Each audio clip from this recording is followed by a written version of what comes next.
এবং এখানে অনেক সিস্টেম করা হয়েছে এবারে, যে ক্যামেরাটা আছে বুথের মধ্যে, সেখানে যদি 4টে থেকে বেশি লোক ঢোকে, ইউজুয়ালি রিগিং করতে ঢুকলো, সঙ্গে সঙ্গে কিন্তু ক্যামেরা ব্লিঙ্ক করতে শুরু করবে। সুতরাং এটা রিগিং করা কিন্তু তৃণমূলের পক্ষে খুব একটা সুবিধা হবে না।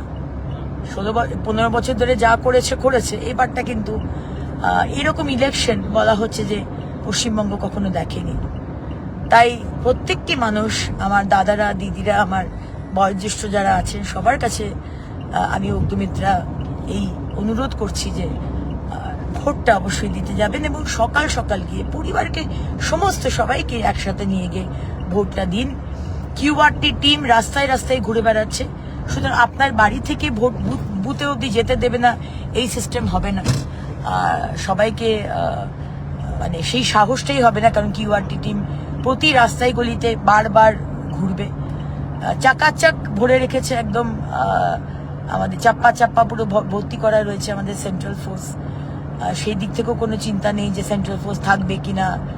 একদম এবারের যে ইলেকশন আপনারা দেখবেন, আমি তো আমার ইলেকশন এজেন্টের মাধ্যমে শুনছিলাম, বিভিন্ন ব্যবস্থা করা হয়েছে যাতে মানুষের কোনো অসুবিধা না হয়, কিন্তু তৃণমূলের অসুবিধা হবে অবশ্যই। সেটা অবশ্য আমি ক্ষমা চেয়ে দিচ্ছি মমতা ব্যানার্জির কাছে।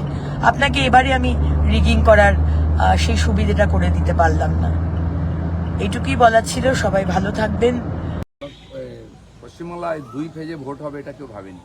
এটাও নজিরবিহীন, নিরাপত্তা নজিরবিহীন, জনগণও খুব নজিরবিহীনভাবে রেসপন্স করছে।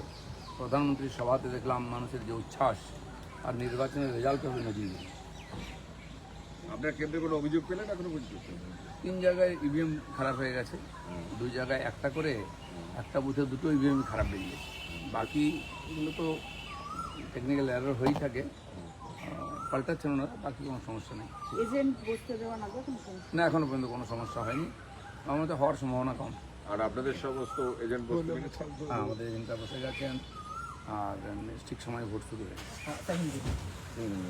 আমাদের ভিডিও ভালো লাগলে লাইক আর শেয়ার করুন, কমেন্ট সেকশনে গিয়ে জানান আপনাদের মতামত। আরও ভিডিও পেতে আমাদের চ্যানেল এখনই সাবস্ক্রাইব করুন এবং প্রতি মুহূর্তের খবরের আপডেট পেতে প্রেস করুন বেল আইকন।